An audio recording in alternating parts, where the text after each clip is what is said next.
ನಮಸ್ಕಾರ. Real star ಕಾರ್ಯಕ್ರಮಕ್ಕೆ ಸ್ವಾಗತ. ನಾನು ದಿವೇಶ್ರೇ. ಇವತ್ತಿನ ರಿಯಲ್ ಸ್ಟಾರ್ ಕಾರ್ಯಕ್ರಮದಲ್ಲಿ ಪ್ರಗತಿಪರ ರೈತರೊಬ್ಬರನ್ನ ನಿಮಗೆ ನಾವು ಪರಿಚಯ ಮಾಡಿಕೊಡ್ತಾ ಇದ್ದೀವಿ. ಹೌದು, ಶಿಕ್ಷಣ ಇರುವಂತಹ ವ್ಯಕ್ತಿ ರೈತಾಪಿ ಬದುಕನ್ನ ಆಯ್ಕೆ ಮಾಡಿಕೊಂಡ್ರೆ ಯಾವ ರೀತಿ ಲಾಭದಾಯಕವಾದಂತಹ ಜೀವನವನ್ನು ನಡೆಸಬಹುದು ಅನ್ನೋದಕ್ಕೆ ಇವರೇ ನಿದರ್ಶನ ಅಂತ ಹೇಳಿದ್ರೆ ತಪ್ಪಾಗೋದಿಲ್ಲ. ಹೌದು, ರೈತರು ಅಂದಾಗ ನಮಗಿರುವಂತಹ ಪರಿಕಲ್ಪನೆಯೇ ಬೇರೆ. ಇವತ್ತು ಸಾಲಬಾಧೆಯಿಂದ ಅದೆಷ್ಟೋ ರೈತರು ಕೂಡ ಆತ್ಮಹತ್ಯೆಯ ಹಾದಿಯನ್ನು ಹಿಡಿದಿರುವ ಸಂದರ್ಭದಲ್ಲಿ ಪ್ರಗತಿಪರರಾಗಿ ರೈತಾಪಿ ಬದುಕನ್ನು ಆಯ್ಕೆ ಮಾಡಿಕೊಂಡು ಲಾಭದಾಯಕ ಜೀವನವನ್ನು ನಡೆಸ್ತಾ ಇದ್ದಾರೆ. ಹೌದು, ಇವತ್ತಿನ ನಮ್ಮ ಕಾರ್ಯಕ್ರಮದಲ್ಲಿ ಪ್ರಗತಿಪರ ರೈತರಾಗಿರುವಂತಹ ರಾಜೇಂದ್ರ ನಾರಾಯಣರಾವ್ ಭೋಸ್ಲೆ ಅವರಿದ್ದಾರೆ. ಮೊದಲಿಗೆ ಅವರಿಗೆ ಕಾರ್ಯಕ್ರಮಕ್ಕೆ ಸ್ವಾಗತವನ್ನು ಕೋರೋಣ. ಸರ್, ಕಾರ್ಯಕ್ರಮಕ್ಕೆ ಸ್ವಾಗತ. ನಮಸ್ಕಾರ. ಶ್ರೀ ರಾಜೇಂದ್ರ ನಾರಾಯಣರಾವ್ ಭೋಸ್ಲೆ ಪ್ರಗತಿಪರ ರೈತ. 40 ವರ್ಷಗಳ ಕೃಷಿ ಅನುಭವವನ್ನ ಯಶಸ್ಸಿನ ಕಥೆಯನ್ನಾಗಿಸಿದವರು ರಾಜೇಂದ್ರ ನಾರಾಯಣರಾವ್ ಭೋಸಲೆ.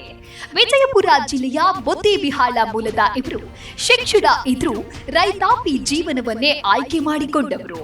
ಕಲ್ಲು ಭೂಮಿಯನ್ನು ಫಲವತ್ತಾದ ಸ್ವರ್ಗವನ್ನಾಗಿ ಪರಿವರ್ತಿಸಿ ಸಮಗ್ರ ಕೃಷಿ ಹಾಗೂ ರಕ್ತ ಚಂದನ ಬೆಳೆ ಬೆಳೆಯುವ ಮೂಲಕ ಮಾದರಿಯಾಗಿದ್ದಾರೆ.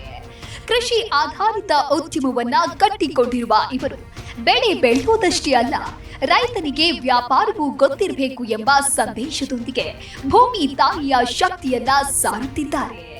ಇವರಿಗೆ G Kannada news real star award ನೀಡಿ ಗೌರವಿಸಲು ನಮಗೆ ಹೆಮ್ಮೆಯಾಗುತ್ತಿದೆ.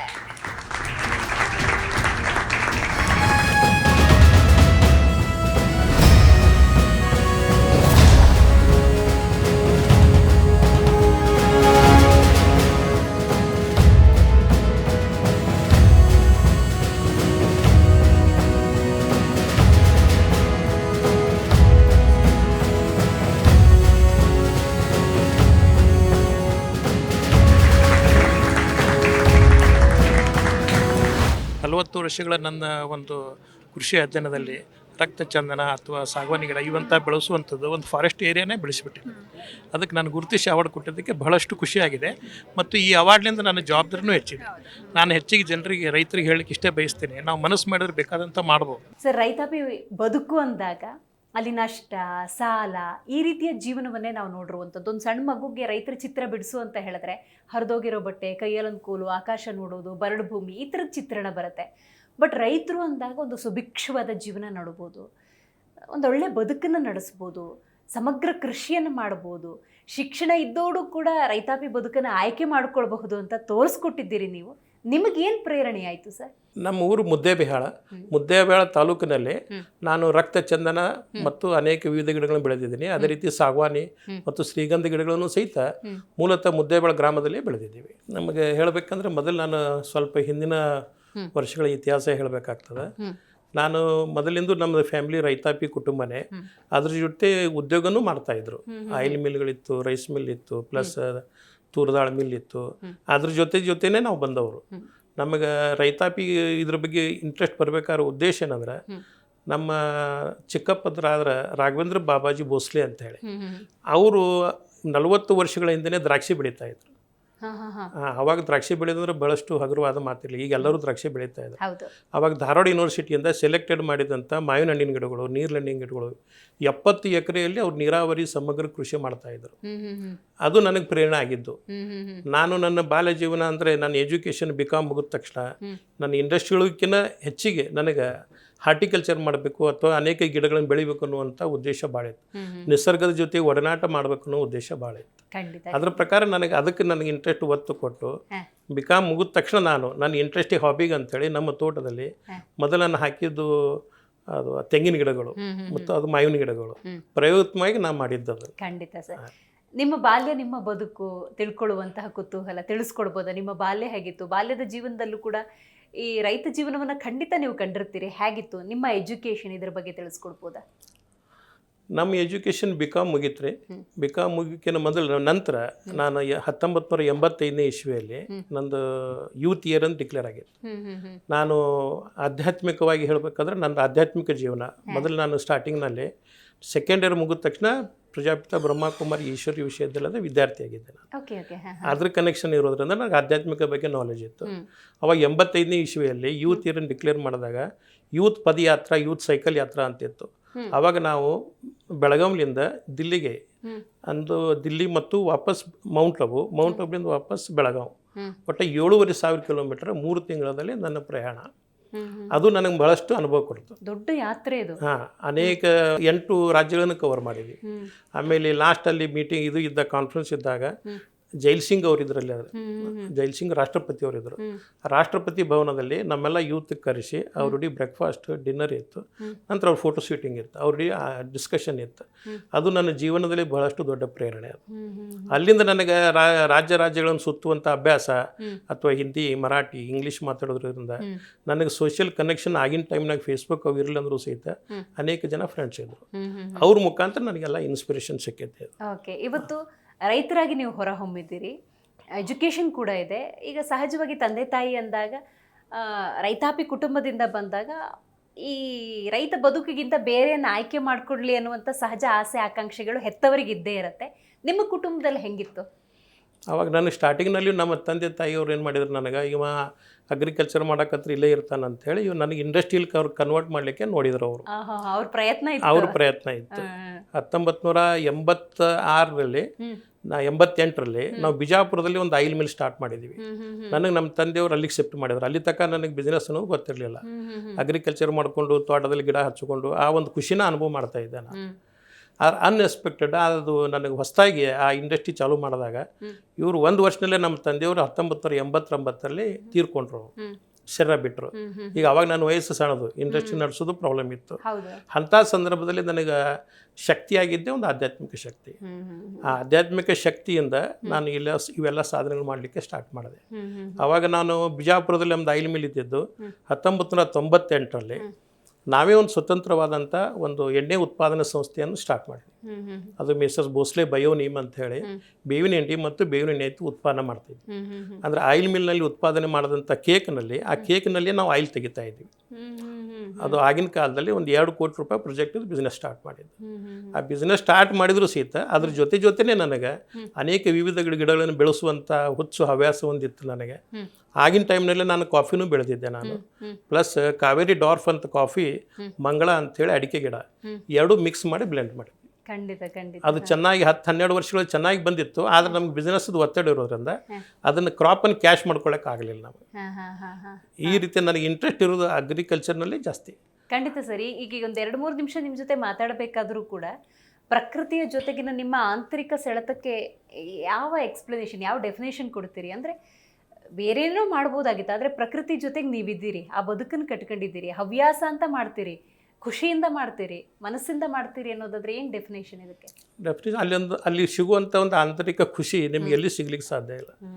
ನೀವು 5 ಸ್ಟಾರ್ ಹೋಟೆಲ್ನಾಗ ಇರ್ಬೋದು, ವಿವಿಧ ಬಂಗ್ಲೆಯಲ್ಲಿ ಇರ್ಬೋದು, ಕಾರ್ನಲ್ಲಿ ಅಡ್ಡಾಡ್ಬೋದು, ಆದರೆ ಆ ಒಂದು ಸುಖಕ್ಕೆನ ಅಲ್ಲಿ ಏನು ಅಗ್ರಿಕಲ್ಚರ್ ಮಾಡ್ತೀವಿ, ಭೂಮಿ ಜೋಡಿ ಒಡನಾಟ ಇದೆ, ಗಿಡಗಳ ಜೋಡಿ ಒಡನಾಟ ಇದೆ, ಅನೇಕ ಪಶುಗಳ ಜೋಡಿ ಇದೆ, ಕ್ರಿಮಿ ಕೀಟಗಳಿದೆ. ಅವೆಲ್ಲ ನೋಡಿದಾಗ ಅದೊಂಥರ ಖುಷಿನೇ ಬೇರೆ ಅನ್ನಿಸ್ತದ. ಈ ಖುಷಿಕೆನ ಆ ಒಂದು ಅದ್ಭುತವಾದ ಒಂದು ಆಂತರಿಕವಾದ ಖುಷಿ, ಅಂದ್ರೆ ಅರ್ಥ ಡೌನ್ ಟು ಅರ್ತ್ ಅಂತಾರಲ್ಲ, ಆ ರೀತಿ ನನಗೆ ಅನಿಸ್ತದೆ. ಅಂದಾಜು 40 ವರ್ಷಗಳ ಈ ಕೃಷಿಕ ಜೀವನ ಅಂತ ನಾವು ಅನ್ಕೋಬಹುದು ಅಂತ ಅನ್ಸುತ್ತೆ. ಆರಂಭದಿಂದ ಇವತ್ತಿನವರೆಗೂ ಆ ಪಯಣವನ್ನ ಹೇಳ್ಬೋದು, ಯಾಕಂದ್ರೆ ಸಮಗ್ರ ಕೃಷಿ ನೀವು ಮಾಡಿದ್ದೀರಿ, ತಿಳಿಸಿ ಸರ್. ಈಗ ನಾನು ಮೊದಲು ಸ್ಟಾರ್ಟ್ ಮಾಡಿದ್ದು ನೋಡ್ರಿ, ನನ್ನ ಗಿಡಗಳ ಹವ್ಯಾಸ ಇರೋದ್ರಿಂದ 2004ರಲ್ಲಿ ನಾನು ಮೊದಲು ಪ್ಲಾಂಟೇಶನ್ ಮಾಡಿದ್ದು ಟೀಕುಡ್ ಪ್ಲಾಂಟೇಶನ್ ಮಾಡಿ, ಟೀಕುಡ್ ಮತ್ತು ಶ್ರೀಗಂಧ 2 ಮಿಕ್ಸ್ ಮಾಡಿ ಪ್ಲಾಂಟೇಶನ್ ಮಾಡಿ. 2004 ಅದು ಪ್ಲಾಂಟೇಶನ್ ಅಂದರೆ ಹೈದರಾಬಾದ್ನಲ್ಲಿ ಶಿವಶಕ್ತಿ ಬಯೋಟೆಕ್ ಅಂತ ಕಂಪ್ನಿ ಇತ್ತು. ಅವರು ದಾಂಡೇಲಿ ಟೀಕನ್ನು ಟಿಶ್ಯೂ ಕಲ್ಚರ್ ಮಾಡಿ ಅವಾಗ ಒಂದು ಗಿಡಕ್ಕೆ 75 ರೂಪಾಯಿದಂಗೆ ರೇಟ್ ಮಾಡಿ ಅವಾಗ ತಂದು ನಾನು ಪ್ಲಾಂಟೇಶನ್ ಮಾಡಿದ್ದು. ಅವಾಗ ಎಲ್ಲರೂ ನನಗಂತ ಇದ್ರು ಟೀ ಕುಡ್ ಬರ್ಲಿಕ್ಕೆ ಸಾಧ್ಯ ಇಲ್ಲ, ಅದು ಫಾರೆಸ್ಟ್ ಏರಿಯಾನಲ್ಲಿ ಬರ್ತದೆ, ಇದು ನಮ್ಮ ಸಮ್ಮರ್ ಇದೆ, ಬಿಜಾಪುರ ಬರೋಕೆ ಆಗೋದಿಲ್ಲ ಅಂತಿದ್ರು. ಆದರೆ ನಾನು ಪ್ರಾಯೋಗಿಕವಾಗಿ ಬೆಳಿಬೇಕು ಅನ್ನುವಂಥ ಹುಚ್ಚಲಿಂದ ನಾನು ಬೆಳೆಸಿದ್ದು. ಇವತ್ತು ನೋಡಿದ್ರೆ ನೀವು 7 ಫುಟ್ 6 ಫುಟ್ ಗಿರ್ತಿದೆ, 50 ಫುಟ್ ಹೈಟ್ ಇದೆ, ಅದ್ಭುತ, ಚೆನ್ನಾಗಿ ಬಂದಿದೆ. ಆ ಒಂದು ಅನುಭವ ನೋಡ್ಕೊಂಡು 3-4 ವರ್ಷದಲ್ಲಿ ಮತ್ತೆ ಒಂದು 3,000 ಗಿಡನ ಹಚ್ಚಿದ್ದೀನಿ. 3,000 ಟೋಟಲ್ ನನ್ನಲ್ಲಿ ಈಗ 3,500 ಗಿಡ ಟೀ ಕುಡ್ ಪ್ಲಾಂಟೇಶನ್ ಲೈವ್ ಇದೆ, ಚೆನ್ನಾಗಿ ಬೆಳೆದಿದೆ, ಏನು ಮೇಂಟೆನೆನ್ಸ್ ಇಲ್ಲ, ಏನೂ ಇಲ್ಲ. ಅದಕ್ಕೆ ರೈತರಿಗೆ ಹೇಳೋದಂದ್ರೆ ನಾವು ಅನೇಕ ಕ್ರಾಪ್ಗಳನ್ನು ತಗೊಳ್ತಾನು ಈ ಒಂದು ಪ್ಲಾಂಟೇಶನ್ ಫಾರೆಸ್ಟ್ ಪ್ಲಾಂಟೇಶನ್ ಬರ್ಬೇಕಂತ ಹೇಳ್ತೀನಿ ನಾನು. ರೈತರು ತಮ್ಮ Okay, okay. ಹಾಂ ಹಾ, ಈಗ ಒಂದು ಟೊಂಗೆ ಹಿಡಿಯೋಕ್ಕಿನ್ನ 2 ಟೊಂಗೆ ಹಿಡ್ಕೊಂಡು ಹೋಗೋದು ಚಲೋ ಅಂತೀನಿ. ಎಕನಾಮಿಕ್ಸ್ನಲ್ಲಿ ಹೇಳ್ತಾರೆ ನಮ್ಮ ಬಿಸ್ನೆಸ್ನಲ್ಲಿ. ಒಂದೇ ಟೊಂಗೆ ಹಿಡ್ಕೊಂಡ್ರೆ ಭಾರ ಹಾಕಿರೋ ಒಂದು ಟೊಂಗೆ ಮುರಿದ್ರೆ ನಾವು ಬೀಳ್ಬೋದು. ಕರೆಕ್ಟ್. 2 ಟೊಂಗೆ ಹಿಡಿದ್ರೆ ಒಂದು ಬಿಟ್ಟರು ಒಂದು ನಮ್ಗೆ ಹಿಡಿತದ ಅಂತ ನಿಜ. ಹೇಳಿ. ಇದು ನನ್ನ ಪ್ರಾಕ್ಟಿಕಲ್ ಅನುಭವ. ನಾ ಅದ್ರ ಜೊತೆನೇ ಅನೇಕ ಕ್ರಾಪ್ಗಳನ್ನು ತಕ್ಕೊಂಡಿದ್ದೀನಿ. 400 ಮಾವಿನ ಗಿಡ ಇದ್ದು ನನ್ನ ಮಾವಿನ ಗಿಡಗಳು ಬೆನೇಷನ್ ವೆರೈಟಿ. ಅದು ಟೀಕ್ವುಡ್ ಪ್ಲಾಂಟೇಶನ್ನಲ್ಲಿ ಅದು ಇತ್ತು. ವರ್ಷ ನನಗೆ ಮ್ಯಾಂಗೋದು ಇನ್ಕಮ್ 1,50,000 4 ಎಕರೆ ಕೂಡಿ ಬರ್ತಿತ್ತು. ಈ ಟೀಕ್ವುಡ್ ಪ್ಲಾಂಟೇಶನ್ಗೆ ನಾನು ಏನೂ ಖರ್ಚು ಮಾಡಿದ್ದಿಲ್ಲ. ಅದು ಆಟೋಮೆಟಿಕ್ ಬೆಳೆದ್ಬಿಟ್ಟು ಅದು ಬೆಳೆದಾಗ ಈ ಮ್ಯಾಂಗೋ ಪ್ಲಾಂಟೇಶನ್ ತೆಗೆದಿದ್ದೀನಿ ನಾನು. ಅಂತ ಶ್ರಮ ಇಲ್ಲದೆ ಅದು ಬೆಳೀತು ಅಂತ ನೀವು ಬೆಳೀತು ಅಂದ್ರೆ ರೈತರಿಗೆ ಹೇಳೋ ಉದ್ದೇಶ ನೀವು ಏನು ಬೆಳಿತೀರಿ ಬೆಳೀರಿ. ಕೆಲವೊಬ್ರು ರೈತರು ಏನು ಆರ್ಗ್ಯುಮೆಂಟ್ ಮಾಡ್ತಾರ, ಇಲ್ಲ ನೀವು ರೊಕ್ಕ ಇದ್ದವರು ಅಥವಾ ನಿಮ್ಮದು ನೀವು ಇದ್ರ ಮೇಲೆ ಡಿಪೆಂಡ್ ಇಲ್ಲ, ನೀವು ಬೆಳಿಬೋದು ಅಂತೇಳಿ. ನಾನು ಅವ್ರಿಗೆ ಹೇಳ್ತೀನಿ 20 ಫೂಟು 20 ಫೂಟ್ ಅಥವಾ 30 ಫೂಟು 30 ಫೂಟ್ ಒಂದು ಗಿಡ ಹಚ್ಚಿ ಅದ್ರ ನಡು ಇಂಟರ್ನಲ್ ನೀವು ಬೇಕಾದ ಕ್ರಾಪ್ ಲೋನ್ ತಕ್ಕೋಬಹುದು. ಅವು ನಮಗೆ 20-25 ವರ್ಷದಿಂದ ಆ ಕ್ರಾಪ್ ನಮ್ಗೆ ಇನ್ಕಮ್ ಕೊಡ್ತದೆ. ನಿಜ ನಿಜ. ಈ ರೀತಿ ನಾವು ಮಾಡ್ಕೊಂಡು ಹೋಗೋದ್ರಿಂದ ಈಗಾದ್ರೂ ಲೈವ್ ಕ್ರಾಪ್ ಇದೆ ನನ್ನಲ್ಲಿ. ಈಗ ನಾನು ಅದರಲ್ಲಿ ಗೌರ್ಮೆಂಟದ್ದು ಅಥವಾ ಫಾರೆಸ್ಟ್ ಡಿಪಾರ್ಟ್ಮೆಂಟ್ ಪರ್ಮಿಷನ್ ತೊಗೊಂಡು 200 ಗಿಡ ತೆಗೆದಿಟ್ಟಿದ್ದೀನಿ ನಾನು, ಕಟ್ ಮಾಡ್ಕೊಂಡು ಬಂದಿದ್ದೀವಿ. ಅದನ್ನ ಇವತ್ತಿನ ಇದು ಮಿತಿಗೆ ನೋಡಿದರೆ 8,000 ರೂಪಾಯಿ ಗನ್ ಫುಡ್ ಕೊಡ್ತಾ ಇದ್ದೀನಿ ನಾನು. ಆಲ್ರೆಡಿ ನಾನು ಬೆಳೆಯಿದೆ ಅದು ಕ್ರಾಪನ್ನು ಸಹ ಸೇಲ್ ಮಾಡ್ತಾ ಇದ್ದೆ. 6,000 ಹಿಡ್ಕೊಂಡು 8,000 ರೂಪಾಯಿದಲ್ಲಿ ಸ್ಕ್ವೇರ್ ಫೀಟ್ನಲ್ಲಿ ಹೋಗ್ತಾ ಇದೆ. ಮತ್ತು ಇಷ್ಟು ಒಂದು ನಿಸರ್ಗದಲ್ಲಿ ನನ್ನ ಕರ್ತವ್ಯ ಏನು, ಖುಷಿಗಾಗಿ ಮಾಡಿದಂಥ ಕೃಷಿ. ಒಂದು ಗಿಡ ನೆಟ್ಟಿದ್ದೀನಿ, ನಾನು ಅದಕ್ಕೇನು ಕಷ್ಟಪಟ್ಟಿದ್ದೀನಿ, ಏನೂ ಕಷ್ಟಪಟ್ಟೆ ನಾನು ವೈಯಕ್ತಿಕವಾಗಿ ಹೇಳ್ಬೇಕಾದ್ರೆ. ಮತ್ತು ಭೂಮಿ ತಾಯಿ ಇಷ್ಟೊಂದು ಅದ್ಭುತವನ್ನು ಕೊಡ್ತಾ ಇದೆ. ಆದರೆ ಅದ್ರ ಜೊತೆನೇ ರೈತಾಪಿ ಜನ ಇದ್ರಂದ್ರೆ ಅವ್ರ ಲಕ್ಷ ಕೊಟ್ಟರಂದ್ರೆ ತಮ್ಮ ಇನ್ಕಮ್ನು ಕ್ರಿಯೇಟ್ ಮಾಡ್ಕೋಬೋದು. ಇದು ಲಾಂಗ್ ಟರ್ಮ್ ಇನ್ಕಮ್ ಇದು ಬರ್ತದೆ. ಓಕೆ, ನಿಮ್ಮ ಜಮೀನಲ್ಲಿ ಸರ್ ಯಾವ್ಯಾವ ಬೆಳೆಗಳನ್ನು ಬೆಳೆದಿದ್ದೀರಿ, ಯಾವ ರೀತಿ ಬೆಳೆದಿದ್ದೀರಿ? ಇದು ಒಂದು ನಂದು ಪ್ರೊಜೆಕ್ಟ್ರಿ ಸಾಗವಾನಿ ಮತ್ತು ಶ್ರೀಗಂಧ. ಶ್ರೀಗಂಧದ ಬಗ್ಗೆ ಮಾತಾಡ್ಬೇಕಂದ್ರೆ ಶ್ರೀಗಂಧ ನನಗೆ ವೈಯಕ್ತಿಕವಾಗಿ ಕೇಳಿದ್ರೆ ನಾ ಶ್ರೀಗಂಧ ರೈತರಿಗೆ ಹಚ್ಚಬೇಡನು ಅಂತ ಹೇಳುವಂಥ ಪೊಸಿಷನ್ನಲ್ಲಿ ಇದ್ದೀನಿ. ಹಚ್ಚಬೇಡ್ರಿ ಎಲ್ಲರೂ ಶ್ರೀಗಂಧ ಹಚ್ಚ್ರಿ, ಆಮೇಲೆ ನೀವು ಬೆಂಚ್ ಕಾರ್ನಲ್ಲಿ ಬರ್ಬೋದು ಅಂತ ಹೇಳ್ತಾರೆ ಅನೇಕರು. ಆದರೆ ನಾನು ರೈತನಾಗಿ 22 ವರ್ಷದಿಂದ ಶ್ರೀಗಂಧ ಬೆಳೆದಿದ್ದೀನಿ. ನಾನು ಒಂದು 100 ಗಿಡ ಕಟ್ ಮಾಡ್ಕೊಂಡು ಹೋಗಿದ್ದಾರೆ. 100 ಗಿಡ ಕಟ್ ಮಾಡ್ಕೊಂಡು ಹೋದ್ರು ಯಾವುದೂ ಏನೋ ನಂಗೆ ಕ್ಲೇಮ್ ಮಾಡೋಕೆ ಆಗಲಿಲ್ಲ. ಆಮೇಲೆ ಶ್ರೀಗಂಧ ಹೆಂಗೈತೆ ಅಂದ್ರೆ ಪರಾವಲಂಬಿಸಿ ಗಿಡ ಅದು. ಅದಕ್ಕೆ ಯಾವುದಾದ್ರೂ ಒಂದು ಗಿಡ ಅದಕ್ಕೆ ಆಧಾರ ಬೇಕು. ಅದ್ರ ರೂಟ್ಸು ಅದ್ರ ಫುಡ್ಡನ್ನು ಅದ್ರ ಮುಖಾಂತರ ತೊಗೊಳ್ತದೆ. ಅದು ನಮಗೆ ಅದರಿಂದ ನಮ್ಮ ಶ್ರೀಗಂಧ ಚೆನ್ನಾಗಿ ಬೆಳಿಲಿಲ್ಲ. ಅದು ಬೆಳೆದ್ರೂ ಸ್ಥಳಕ್ಕೆ ಒಳಗೆ ಸ್ಯಾಂಡಲ್ವುಡ್ ಕ್ರಿಯೇಟ್ ಆಗಂಗಿಲ್ಲ. ಅದು ಅದಕ್ಕೆ ನನ್ನ ವೈಯಕ್ತಿಕ ಅಭಿಪ್ರಾಯ, ನೀವು ಬೆಳೀರಿ, ಅಲ್ಲಿಯೋ ಒಂದು ಗಿಡಕ್ಕೆ ಒಂದು ಎಕರೆಗೆ 10, 20, 50 ಬೆಳಿಬೋದು. ಅದ್ರ ಕಮರ್ಷಿಯಲ್ ಕ್ರಾಪ್ ಮಾಡಿ ಅದರಿಂದ ಇನ್ಕಮ್ ತಗೋತೀನಿ ಅನ್ನೋದು ನನ್ನ ವೈಯಕ್ತಿಕವಾಗಿ ಅಸಾಧ್ಯ. ಹವ್ಯಾಸ ಅನ್ನೋ ಕಾರಣಕ್ಕೋಸ್ಕರ ನೀವು ಕೃಷಿಯತ್ತ ಗಮನ ಹಾಕಿದ್ರಿ, ಭೂಮಿ ತಾಯಿಯನ್ನು ನಂಬಿದ್ರಿ. ಆದರೆ ಹಲವಾರು ಪ್ರಯೋಗಗಳನ್ನು ಕೂಡ ನೀವು ಮಾಡಿದ್ದೀರಿ ಸರ್. ಅಂದರೆ ವಿಜಯಪುರದಂತಹ ಭೂಮಿಯಲ್ಲೂ ಕೂಡ ಇಂತಹ ಬೆಳೆಗಳು ಬೆಳಿಬಹುದಾ ಅನ್ನುವಂಥ ನಿಟ್ಟಿನಲ್ಲಿ ಹಲವಾರು ಪ್ರಯೋಗಗಳನ್ನು ಮಾಡಿದ್ದೀರಿ. ಒಟ್ಟಾರೆ ನೀವು ಬೆಳೆದಿರುವಂತಹ ಬೆಳೆಗಳಿರ್ಬೋದು, ಪ್ರಯೋಗಕ್ಕಾಗಿ ಬೆಳೆದ ಬೆಳೆಗಳಿರ್ಬೋದು, ಇದ್ರ ಬಗ್ಗೆ ತಿಳಿಸ್ಬೋದಾ? ಆಯ್ತು ರೀ ಮೇಡಮ್. ನಮ್ಮದು ಮತ್ತೊಂದು ಪ್ಲಾಂಟೇಶನ್ ಹೇಳ್ಬೇಕಾದ್ರೆ ಅದೊಂದು ದೊಡ್ಡ ಕಹಾನಿನೇ ಇದೆ ರೀ. ಅದೊಂದು ಕಥೆನೇ ಆಗ್ತದೆ. ಯಾಕಂದ್ರೆ ನಾನು ಮುದ್ದೇವಳ ಸಮೀಪ 13 ಎಕರೆ ಭೂಮಿ ಅಂತ ತೊಗೊಂಡೆ ನಾನು. ಗುಡ್ಡಗಾಡು ಭೂಮಿ ಅದು. ಗುಡ್ಡಗಾಡು ಭೂಮಿ ಅಂದರೆ ಕಲ್ಲು ತೆಗೆದು ಬಿಟ್ಟುವಂಥ ಭೂಮಿ. ಆವಾಗ ನಾನು ತೊಗೊಂಡಾಗ ಅನೇಕ ರೈತರು ನನಗಂದ್ರೆ ಇಂಥ ಭೂಮಿ ಯಾಕೆ ತೊಗೊಂಡ್ರಿ ಅಂತ ವಿಷಯದ ನಾನು ಅದನ್ನು ಭೂಮಿ ತೊಗೊಂಡು ಅದನ್ನು ಬುಲ್ಡೋಜರ್ ತೊಗೊಂಬಂದು ಲೆವೆಲ್ ಮಾಡಿದೆ. ಅಲ್ಲಿ ನನಗೆ 2 ಎಕರೆನಲ್ಲಿ ಇಂಡಸ್ಟ್ರಿ ಸ್ಟಾರ್ಟ್ ಮಾಡೋದಿತ್ತು. ಅವಾಗ ನಾನು ಭೋಸ್ಲೆ ಬಯೋನಿಮ್ ಅಂತೇಳಿ ನಂದೊಂದು ಇಂಡಸ್ಟ್ರಿ 1998ರಲ್ಲಿ ಸ್ಟಾರ್ಟ್ ಮಾಡಿದೆ. ಅದು ಇಂಡಸ್ಟ್ರಿ ಸ್ಟಾರ್ಟ್ ಮಾಡಿದ ನಂತರ ಉಳಿದ ಭೂಮಿಯಲ್ಲಿ ಏನು ಮಾಡಬೇಕು ಅನ್ನುವಂಥದ್ದು ನನಗೆ ಇದು ಆಗ್ತಾಯಿತ್ತು. ಅಂಥ ಬಂಜರು ಭೂಮಿಯಲ್ಲಿ ಏನೂ ಬೆಳಿಲಿಕ್ಕೆ ಸಾಧ್ಯನೇ ಇಲ್ಲ ಅಂತಿದ್ರು. ನಾನು ಅಂಥ ಭೂಮಿಯನ್ನು ಸಹಿತ ನಾನು ಬೆಳಿಲಿಕ್ಕೆ ಆಗ್ತದೆ ಅಂದ್ರೆ ನಾನು ಮಂದಿಗೆ ತೋರಿಸ್ಬೇಕಂತಲ್ಲ, ನಾನು ಖುಷಿ ಸಲುವಾಗಿ ನಿಸರ್ಗಕ್ಕೆ ನಂದೊಂದು ಗಿಫ್ಟ್ ಕೊಟ್ಟಂಗೆ. ಅಂಥ ಬರಡು ಭೂಮಿಯಲ್ಲಿ ಗಿಡ ಹಚ್ಚೋದ್ರಿಂದ ನನ್ನ ಆಕ್ಸಿಜನ್ ಕ್ರಿಯೇಟ್ ಆಗ್ತದೆ. ನೈಸರ್ಗಿಕವಾಗಿ ನಿಸರ್ಗಕ್ಕೆ ನಾನೇ ಒಂದು ರೀತಿಯಿಂದ ಕಾಣಿಕೆಯನ್ನು ಕೊಟ್ಟಂಗೆ ಆಗ್ತದೆ. ನನಗೆ ಅದರಲ್ಲಿ ಖುಷಿನೂ ಇದೆ. ನಾನೀಗ ಪ್ರಾಯೋಗಿಕವಾಗಿ ಇಲ್ಲಿ 15 ಬೋರ್ ಹಾಕ್ಸಿದ್ವಿ. 15 ಬೋರ್ ಹಾಕಿದ್ರು ನೀರು ಸಿಗಲಿಲ್ಲ. ಅಲ್ಲಿ ನನ್ನ ಲಾಸ್ಟಿಗೆ 2 ಇಂಚ್ ನೀರು ಸಿಕ್ತು 450 ಫುಟಿಗೆ. ಇವತ್ತು ನೀವು ನಂಬ್ತಿರೋಲ್ಲ ಗೊತ್ತಿಲ್ಲ, 2 ಇಂಚ್ ನೀರಲ್ಲಿಂದ ನಂದು 13 ಎಕರೆ ನೀರಾವರಿ ಆಗ್ತಾ ಇದೆ. ಟೋಟಲ್ ಒಂದು 3,000 ದಾಳಿಂಬ್ರಿ ಇದೆ, 3,000 ಶ್ರೀಗಂಧ ಇದೆ, ಒಂದು 500 ಪ್ರಕಾರದ ಬೇರೆ ಬೇರೆ ಹಣ್ಣಿನ ಗಿಡಗಳಿದೆ. ಅದು ಕೆಲವೊಬ್ರು ಫಾರಿನ್ ಫುಡ್ಸ್ ಅಂತಾರೆ, ಬೇರೆ ಬೇರೆ ದೇಶದ ಅಂತಾರೆ. ಅವನು ಪ್ರಾಯೋಗಿಕವಾಗಿ ಬೆಳೆದಿದ್ದೀವಿ. ನಾವು ನೋಡ್ಬೇಕು ಈ ಭೂಮಿಗೆ ಬರ್ತದೆ ಇಲ್ಲ ಅಂತೇಳಿ. ಗೋಡಂಬಿಯನ್ನು ಸಹ ಬೆಳೆದಿದ್ದೀವಿ. ನಾವೆಲ್ಲ ಹೆಂಗೆ ಮಾಡ್ತೀವಿ ಅಂದ್ರೆ 2 ದಿವಸಕ್ಕೆ 1 ತಾಸು ನೀರು ಕೊಡ್ತೀವಿ. 2 ದಿವಸಕ್ಕೆ 1 ತಾಸು ನೀರು. ನಮ್ಮಲ್ಲಿ ನೀರು ಕೊಡೋ ಸಿಸ್ಟಮ್ಮೇ ಹೆಂಗಿದೆ, ಮನ್ಸಿಗೆ ಬಂದಂಗೆ ರಾತ್ರಿ ಚಾಲು ಮಾಡಿ ಬಿಡಂಗೆ ಇಲ್ಲ ನಾವು. ಈಗ ಒಂದೊಂದು ಪ್ಲಾಟ್ ಮಾಡಿದ್ವಿ, 3 ಎಕರೆ ಪ್ಲಾಟ್. ಇವತ್ತು ನೀರು 2 ತಾಸು ಕೊಟ್ಟಿವ್ರೆ, 2 ದಿನ ಬಿಟ್ಟು ಮತ್ತೆ 2 ತಾಸು ಕೊಡ್ತೀವಿ ದಿವಸ. ಹಾಂ ರೀ. ಅಂದ್ರೆ ನಾ ಹೇಳೋದು ಗಿಡಗಳಿಗೆ ನೀರು ಅವಶ್ಯಕತೆ ಭಾಳ ಬೇಕಾಗಿಲ್ಲ. ಸ್ವಲ್ಪ ನೀರಿನಲ್ಲೇ ಗಿಡಗಳು ಚೆನ್ನಾಗಿ ಬರ್ತದೆ. ನಮ್ಮ ರೈತರಿಗೆ ಅದು ಗೊತ್ತಾಗಲಾರ್ದಕ್ಕೆ ಅಥವಾ ಅದ್ರ ಬಗ್ಗೆ ಲಕ್ಷ್ಯ ಇರಲಾರ್ದಕ್ಕೆ ನೀರಿಲ್ಲ ಅಂತ ನೀರಿದ್ರೂ ಸಹ ಸಿಕ್ಕಾಪಟ್ಟೆ ನೀರು ಬಿಡ್ತಾರೆ. ಆ ಗುಡದಲ್ಲಿ ಬೆಳೆದಂಥ ಯಾವುದೇ ಕಸ ಕಂಟಿಗಳನ್ನು ತೆಗೆಯೋದೇ ಇಲ್ಲ ನಾವು. ಬ್ರಷ್ ಕಟರ್ ತೊಗೊಂಡು ಕಟ್ ಮಾಡ್ತೀವಿ ಅಷ್ಟೇ, ಬೇರುಗಳನ್ನು ಮುಟ್ಟಾಗಲ್ಲ, ಓಕೆ ಕುರ್ಪಿ ತೊಗೊಂಡು ಕೆತ್ತಂಗಿಲ್ಲ, ಟ್ರ್ಯಾಕ್ಟರ್ ಹಚ್ಚಂಗಿಲ್ಲ, ಓಕೆ ಏನೂ ಇಲ್ಲ. ಅನೇಕ ರೈತರು ಅಂತಾರೆ ನೀವು ದಾಳಿಂಬೆ ಬೆಳಿತೀರಿ ಕಸ ತೆಗಿಯಂಗಿಲ್ಲ, ಹೆಂಗೆ ಬೆಳೀತದೆ? ಹೌದು. ಇವತ್ತು ಬಂದು ನೋಡ್ರಿ ನನ್ನ ಗಿಡಗಳು 10-15 ಫೂಟ್ ಎತ್ತರ ಹೋಗಿದಾವೆ, ಏನೂ ಕಸ ತೆಗೆದಿಲ್ಲ. ಅದೇ ಗೊಬ್ಬರ ಆಗ್ತದೆ, ಮಲ್ಚಿಂಗ್ ಆಗ್ತದೆ, ಗೊಬ್ಬರ ಆಗ್ತದೆ, ಬ್ಯಾಕ್ಟೀರಿಯಾಗಳಿಗೆ ಡಿಸ್ಟರ್ಬೆನ್ಸ್ ಆಗಂಗಲ್ಲ. ಹೌದೌದು. ಅದು ಬ್ಯಾಕ್ಟೀರಿಯಾಗಳಿಗೆ ಡಿಸ್ಟರ್ಬೆನ್ಸ್ ಆಯಿತು, ಆಮೇಲೆ ಎರೆಹುಳುಗೆ ಡಿಸ್ಟರ್ಬೆನ್ಸ್ ಆದರೆ ಭೂಮಿ ಫಲವತ್ತತೆ ಆಗಂಗಿಲ್ಲ. ಅದಕ್ಕೆ ನಾವು ಪ್ರಾಕ್ಟಿಕಲ್ ನೋಡಿದಾಗ ಸಾವಯವ ಮಾಡ್ಬೇಕಂದ್ರೆ 2-3 ವರ್ಷ ಅದಕ್ಕೆ ತಡಿಬೇಕಾಗ್ತದೆ. ನೀವೇನಾದ್ರೂ ರಿಸರ್ಚ್ ಮಾಡ್ತಿದ್ರ ಅಥವಾ ಯಾರಾದ್ರೂ ಈ ತಜ್ಞರನ್ನ ಭೇಟಿಯಾಗಿ ಈ ತರದ್ದು ಇಂಪ್ಲಿಮೆಂಟೇಷನ್ ಮಾಡ್ತಿದ್ರೆ? ಇದರಲ್ಲಿ ಹೇಳ್ಬೇಕಂದ್ರೆ ನನ್ನೊಂದು ಖುಷಿ ರೀ, ನಾನು ಅನೇಕ ನ್ಯೂಸ್ ಪೇಪರು ಅಥವಾ ಮ್ಯಾಗ್ಝಿನ್ಸ್ ಓದ್ತೀನಿ. ಆ ಮ್ಯಾಗ್ಝಿನ್ಸ್ ಓದೋದ್ ಮುಖಾಂತರ ನಾನು ನಾಲೆಜ್ ತೊಗೊಂಡಿದ್ದು. ನನಗೆ ಯಾರು ಇದನ್ನ ಗೈಡ್ ಮಾಡಿ ಹಿಂಗೆ ಮಾಡಿರಿ ಹಂಗೆ ಮಾಡಿರಿ ಅಂತ ಹೇಳಿಲ್ಲ.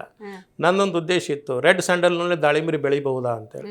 ನಾನು ಅನೇಕ ಯೂನಿವರ್ಸಿಟಿಗೆ ಹೋಗಿ ಕೇಳಿದೆ, ಧಾರವಾಡ ಯೂನಿವರ್ಸಿಟಿ ಕೇಳಿದೆ, ಬಾಗಲಕೋಟೆ ಯೂನಿವರ್ಸಿಟಿ ಕೇಳಿದೆ, ಬೆಂಗಳೂರು ಯೂನಿವರ್ಸಿಟಿ ಕೇಳಿದೆ, JKVK ಕೇಳಿದೆ.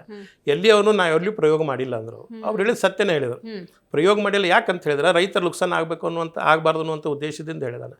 ನಾನು ಮನಸ್ಸು ಮಾಡಿದ್ದು ದಾಳಿಂಬೆಯಲ್ಲಿ ಶ್ರೀಗಂಧ ಬೆಳೆಯೋದಲ್ಲ, ರಕ್ತಚಂದನದಲ್ಲಿ ದಾಳಿಂಬೆ ಬೆಳೆದಿದ್ದೀನಿ ನಾನು. Okay okay. ಎಲ್ಲರೂ ಏನಂತಾರೆ ದಾಳಿಂಬೆಲಿ ಬರಂಗಿಲ್ಲ ಅಂತಾರೆ, ದಾಳಿಂಬೆ ಬೆಳೆ. ನಾನು ಏನು ಮಾಡಿದೆ, ನಾನು ರಕ್ತಚಂದನ ಮೇನ್ ಕ್ರಾಪ್ ನಂದು, ಅದರಲ್ಲಿ ದಾಳಿಂಬೆ ಹಾಕ್ಕೊಂಡಿದ್ದೀನಿ. ರಕ್ತಚಂದನ ಅಂತ ಉಲ್ಲೇಖ ಮಾಡಿದ್ದಕ್ಕೆ ಇವತ್ತು ಸಿನಿಮಾಗಳಲ್ಲಿರ್ಬೋದು ಈ ಶ್ರೀಗಂಧ ಎಷ್ಟು ಪ್ರಾಮುಖ್ಯತೆಯನ್ನು ಸೋಷಿಯಲ್ ಮೀಡಿಯಾದಲ್ಲಿ ಪಡ್ಕೊಳ್ತೋ, ರಕ್ತಚಂದನದ ಬಗ್ಗೆ ಕೂಡ ಅಷ್ಟೇ ಮಾತಿದೆ. ಸಾಮಾನ್ಯ ರೈತರು ರಕ್ತಚಂದನನ ಬೆಳಿಬೋದಾ? ಅದು ಒಂದು ದಿವಸ ಅದು ಮಾರ್ಕೆಟಿಂಗ್ ಬರುತ್ತೆ ಅಂದರೆ ಅದು ಎಷ್ಟು ವರ್ಷ ನಾವು ಕಾಯಬೇಕಾಗತ್ತೆ? ಈಗ ಶ್ರೀಗಂಧನ ಬುಡದಲ್ಲೇ ಕಟ್ ಮಾಡ್ಕೊಂಡು ಹೋಗುವಂಥ ಪದ್ಧತಿ ಇದೆ. ಈ ರಕ್ತಚಂದನ ಕದಿಯುವಂತಹ ಪ್ರಕ್ರಿಯೆಗಳು ಆಗ್ತವ ಹೆಂಗೆ ಅಂತ? ಭಾಳ ಉತ್ತಮವಾದ ಪ್ರಶ್ನೆ ಕೇಳಿದ್ರಿ ನೀವು. ಅವಶ್ಯಕತೆ ಇದ್ದಿದ್ದು. ನಾನು ಶ್ರೀಗಂಧ ಬಗ್ಗೆ ಹೇಳಿದೆ ನಿಮಗೆ, ಕಟ್ ಮಾಡ್ಕೊಂಡು ಹೋದ್ರಂತ. ಯಾಕೆ ನನಗೆ ಮೇಂಟೈನ್ ಮಾಡ್ಲಿಕ್ಕೆ ಆಗಲ್ಲ ಅಂದ್ರೆ, ನೀವು ಹೇಳಿದ ಪ್ರಕಾರ 3 ಫೂಟ್ ಕಟ್ ಮಾಡ್ಕೊಂಡು ಪೀಸ್ ಮಾಡ್ಕೊಂಡು ತೊಗೊಂಡು ಹೋಗ್ತಾರೆ, ಬ್ಯಾಗಲ್ಲಿ ಹಾಕೊಂಡು ಹೋಗ್ಬಿಡ್ತಾರೆ. ಹಾಕೊಂಡು ಹೋಗ್ತಾರೆ, ಅದು ಗೊತ್ತೇ ಆಗಂಗಿಲ್ಲ. ಆದ್ರೆ ನಾನು ಅದು ಶ್ರೀಗಂಧ ಬಿಟ್ಟು ರಕ್ತಚಂದನ ಕನ್ವರ್ಟ್ ಆಗಿದ್ದ ಉದ್ದೇಶ ಏನಂದ್ರೆ, ರಕ್ತಚಂದನ ಕಟ್ ಮಾಡ್ಬೇಕಾದ್ರೆ ಅದು 15-20 ವರ್ಷಕ್ಕೆ ಒಳಗೆ ಕೆಚ್ಚು ಬರ್ತದೆ.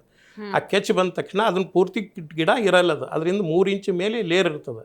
ಆ 3 ಇಂಚ್ ಲೇಯರ್ ಕಟ್ ಮಾಡಿದಾಗ ಒಳಗೆ ಹಾರ್ಟ್ವುಡ್ ಇರ್ತದೆ ಅದು. ಅಂಥದನ್ನು ನೀವು 6 ಫುಟ್ 7 ಫುಟ್ ಉದ್ದ ತೊಗೊಂಡು ಹೋಗ್ಬೇಕು. ಅದು ತುಕಡಿ ಯಾರು ತೊಗೊಳಂಗಿಲ್ಲ. ಆಮೇಲೆ ಅದನ್ನು ತೊಗೊಂಡ್ರು ಸಹಿತ ಯೂಸ್ ಆಗಂಗಿಲ್ಲ. ಇದು ಹೋದ್ರೆ ನಿಮ್ಗೆ 10 ಟನ್ನು 5 ಟನ್ನು 20 ಟನ್ ಹಿಂಗೆ ಹೋಗ್ತದೆ. ನಾನು ಅದಕ್ಕೆ ಇದು ಸಿಲೆಕ್ಟ್ ಮಾಡಿದ್ದು. ಆಮೇಲೆ ನನಗೆ ಕೆಲವೊಬ್ರು ಬರ್ತದೋ ಇಲ್ಲ ಅಂತಂತಿದ್ರು. ನಾನು ಪ್ರಾಯೋಗಿಕ ಬೆಳೆದು ನೋಡ್ಬೇಕು ಅನ್ನುವಂಥ ಖುಷಿಗೆ, ಅಥವಾ ಈ ಜಮೀನಿಗೆ ಬರ್ತದೋ ಇಲ್ಲ ಅನ್ನುವಂಥ ಒಂದು ಇದೂ ಇತ್ತು. ಆದರೆ ನಾನು ಪ್ರಯೋಗಾತ್ಮಕವಾಗಿ ಮಾಡೋಕ್ಕೆ ಪ್ರಯತ್ನ ಪಟ್ಟೆ. ಅದ್ರ ಸಕ್ಸಸ್ ಏನಂದರೆ, ಇವತ್ತು 7 ವರ್ಷ ಆಗಿದೆ, 25 ಫುಟ್ ಹೈಟ್ ಬಂದಿದೆ. ಆಮೇಲೆ ಒಂದೊಂದು ಗಿಡ 2.5 ಫೂಟ್ ಗಿರ್ತು ಬಂದಿದೆ. ಇಷ್ಟು ಬೆಳೀತದಂತ ನಮಗೂ ಕಲ್ಪನೆ ಇಲ್ಲ, ನಮ್ಮ ಇದರಲ್ಲೂ ಇರಲಿಲ್ಲ ಈ ಟೈಪ್ ಬೆಳವಣಿಗೆ ಆಗುತ್ತಂತೇಳಿ. ಸಾಮಾನ್ಯ ರೈತರು ಇದ್ರ ಬಗ್ಗೆ ಯೋಚನೆ ಮಾಡ್ಬೋದಾ? ಸಾಮಾನ್ಯ ರೈತರಿಗೆ ನಾನು ಇದೇ ರಿಕ್ವೆಸ್ಟ್ ಮಾಡೋದು, ಜಮೀನ್ದಾರಿಗೂ ಸಹಿತ ಇದೇ ರಿಕ್ವೆಸ್ಟ್ ಮಾಡ್ತೀನಿ. ನಿಮ್ಮಲ್ಲಿ ನನಗೆ ಯಾರಾದರೂ ಬಂದು ಕೇಳ್ತಾರೆ, ನಿಮ್ಗೆ ರೊಕ್ಕ ಇದೆ, ನಿಮ್ಗೆ ಇಂಡಸ್ಟ್ರಿಲ್ ಇದೆ, ನೀವು ಹಾಕಿದಿರಿ, ನಾವೇನು ಮಾಡಬೇಕು ಅಂತ. ನನಗೆ ಪ್ರಾಯೋಗಿಕವಾಗಿ ಮಾಡಿದ್ದೆ, ನಾನು ರಕ್ತಚಂದನದಲ್ಲಿ ದಾಳಿಂಬೆನ ಹಾಕಿದ್ದೀನಿ. ನಾನು ಹಾಕಿದ ಪ್ರಯೋಗತ್ವಾಗಿ ಮಾಡಿದ 10x10 ಶ್ರೀಗಂಧ ರಕ್ತಚಂದನ. ಅದ್ರ ಜೊತೆ 10x10 ಡಿಸ್ಟೆನ್ಸ್ನಲ್ಲಿ ಒಂದು ಗಿಡ ನನಗೆ ದಾಳಿಂಬೆ ಹಾಕಿದೆ. ಈ ಒಂದು 6 ವರ್ಷದವರೆಗೆ 7 ವರ್ಷದವರೆಗೆ ದಾಳಿಂಬೆ ಇನ್ಕಮ್ ನನಗೆ ವರ್ಷಕ್ಕೆ 7 ಲಕ್ಷ 8 ಲಕ್ಷ ಕೊಟ್ಟು ಹೋಗಿದೆ. ನಾನು ದಾಳಿಂಬರಿಗೆ ಫರ್ಟಿಲೈಸರ್ ಹಾಕಿದ್ದೇನೆ, ದಾಳಿಂಬರಿಗೆ ನೀರು ಬಿಟ್ಟಿದ್ದೇನೆ, ದಾಳಿಂಬರಿಗೆ ಸ್ಪ್ರೇ ಮಾಡಿದ್ದೀನಿ. ರಕ್ತಚಂದನ ಮುಟ್ಲಿಕ್ಕೆ ಹೋಗಿಲ್ಲ. ನಾ ಹೇಳಿದ್ರೆ ನೀವು ನಂಬ್ತಿರೋ ಇಲ್ಲೋ, ರಕ್ತಚಂದನ ಫ್ರೀಯಾಗಿ ನಂದು ಕ್ರಾಪ್ ಇದೆ ಅಲ್ಲಿ. ಮತ್ತು ಇಷ್ಟು ವಿದೌಟ್ ಇನ್ವೆಸ್ಟ್ಮೆಂಟ್ ಆರೈಕೆನೇ ಇಲ್ಲ, ಅದಕ್ಕೇನು ತೊಂದರೆನೂ ಇಲ್ಲ. ಇಷ್ಟು ಹಾರ್ಟ್ವುಡ್ ಇದೆ, ಅಷ್ಟು ಗಟ್ಟಿ ಗಿಡ ಇದೆ. ನಾವು ಅದರಲ್ಲಿ ಆಡ್ಬಿಟ್ರು ತಿನ್ನಂಗಿಲ್ಲ, ಅದನ್ನು ಕುರಿಗಳು ತಿನ್ನಂಗಿಲ್ಲ ರಕ್ತಚಂದನ. ಮತ್ತು ಈ ಪ್ರಕಾರ ಇದ್ದಾಗ ನಾವು ರೈತರಿಗೆ ಹೇಳ್ತೀನಿ, ಯಾಕೆ ಬೆಳಿಬಾರ್ದು ಮೇಡಮ್ ಅವರು? ನಾನು ರಕ್ತಚಂದನ ಬಗ್ಗೆ ಹೇಳಬೇಕಂತ ಬಯಸ್ತಾ ಇದ್ದೇನೆ. ಯಾಕಂದ್ರೆ ರಕ್ತಚಂದನ ಬಗ್ಗೆ ಎಲ್ಲರಿಗೂ ಸ್ವಲ್ಪ ರೇರ್ ನಾಲೆಜ್ ಇರ್ಬೇಕು ಅನ್ನಿಸ್ತದೆ ನನಗೆ. ನಾನು 7 ವರ್ಷದ ಹಿಂದೆ ರಕ್ತಚಂದನ ಪ್ಲಾಂಟೇಶನ್ ಮಾಡ್ಬೇಕಾದ್ರೆ, ಈಗೇನು ನೀವು ಕೇಳ್ತಿರಲ್ಲ ಪಿಕ್ಚರ್ ಪುಷ್ಪ ಅಂತ ಹೇಳಿ, ಅದು ಈಗ ಅಡ್ವರ್ಟೈಸ್ ಆಗಿದೆ ಅದು ರಕ್ತಚಂದನ ಬಗ್ಗೆ. ನಾನು ಅದಕ್ಕಿಂತ ಪೂರ್ವದಲ್ಲೇ ರಕ್ತಚಂದನ ಪ್ಲಾಂಟೇಶನ್ ಮಾಡಿದ್ದು. ನಾನು 7 ವರ್ಷ ಆಯಿತು ಪ್ಲಾಂಟೇಶನ್ ಮಾಡಿ. ಅದು ಕಲ್ಲುಗುಡ್ಡದಲ್ಲಿ ನಾನು ಮಾಡಿದ ಪ್ಲಾಂಟೇಶನ್ ಇವತ್ತು 25 ಫುಟ್ ಹೈಟ್ ಹೋಗಿದೆ. ಆಮೇಲೆ 2-2.5 ಫುಟು, ಒಂದು 18 ಇಂಚ್ ಹಿಡ್ಕೊಂಡು 2.5 ಫುಟ್ ಗಿರ್ತಿದೆ. ನಾನು ರೈತರ ಬಳಿ ಇದೇ ರಿಕ್ವೆಸ್ಟ್ ಮಾಡ್ಕೊತೀನಿ. ಆಮೇಲೆ ನನಗೆ ರೈತರು ಬಂದಾಗ ಭೇಟಿ ಆದಾಗ, ನಾವು ಬೇವಿನ ಹಿಂಡಿ ವ್ಯಾಪಾರ ಮಾಡುವಂಥ ಸಂದರ್ಭದಲ್ಲಿ ರೈತರು ನನ್ನ ಕಾಂಟ್ಯಾಕ್ಟ್ ಮಾಡ್ತಾರೆ. ಯಾರು ರೈತರು ಕಾಂಟ್ಯಾಕ್ಟ್ ಮಾಡ್ತಾರೆ, ನಾನು ಅದನ್ನ ಹೇಳ್ತೀನಿ ರೈತರಿಗೆ, ನೀವು ವಂಶ ಪರಂಪರವಾಗಿ ಒಂದು ಪ್ಲಾಟಿಂದ ತೊಗೋತೀರಿ, ಆ ಪ್ಲಾಟ್ ತೊಗೊಳ್ಳೋ ಬದಲಿ ಒಂದು ಜಮೀನಲ್ಲಿ 100 ಗಿಡ ರಕ್ತ ಚಂದನ ಹಾಕೊಡ್ರಿ. ಈಗ ನೀವು ಅನ್ಬೋದು, ನೀವು ಇದ್ದವ್ರು ನೀವು ಬೆಳೆದ್ರೆ ನಾವೇನು ಕ್ರಾಪ್ ತೊಗೋಬೇಕಂತ.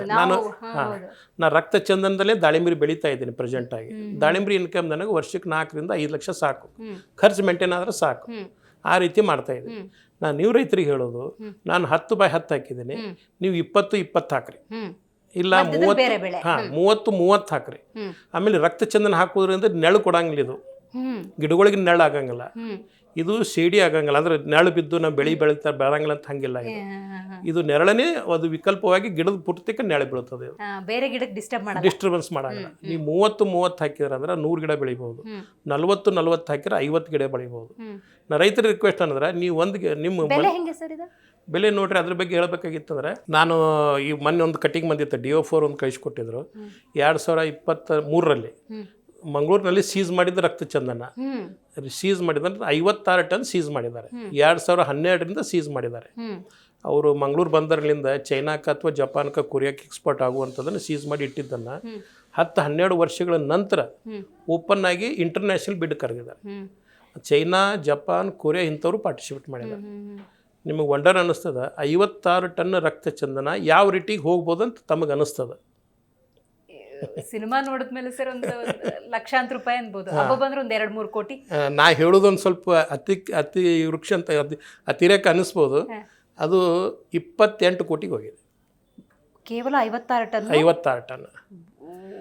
ಯಾರು ಅದನ್ನು ಎಕ್ಸ್ಪ್ರೆಸ್ ಮಾಡಿ ಬೆಳೀರಿ ಅಂತ ಹೇಳಂಗಿಲ್ಲ. ಆದ್ರೆ ನನ್ನ ಉದ್ದೇಶ, ರೈತರು ನೀವೊಂದು 100 ಗಿಡ ಬೆಳೆಸ್ರಿ ಸಾಕು, ಒಂದು ಗಿಡಕ್ಕೆ 50 ರೂಪಾಯಿ ಖರ್ಚಿದೆ. ನಾನು ಹಾಕಿದ್ದು ಮೇಂಟೆನೆನ್ಸ್ 0. ನೀವು ಅದ್ರ ಜೊತೆ ಕ್ರಾಪ್ ಮತ್ತೊಂದು ತಕ್ಕೋಬೋದು. ಪ್ಲಸ್ ಅದು ನೀರಿಲ್ಲ ಅಂದ್ರೂ ನಿಂದಿರ್ತದೆ ಗಿಡ, ನೀರು ಕೊಟ್ಟಿದ್ದು ಮತ್ತೆ ಸಿಗಿತದೆ. ಇಷ್ಟು ಹಾರ್ಡ್ ಹೊರೈಟಿ, ಇಷ್ಟು ತಡ್ಕೊಳ್ಳುವಂಥ ಶಕ್ತಿ ಗಿಡ ನಾನು ನೋಡಿಲ್ಲ.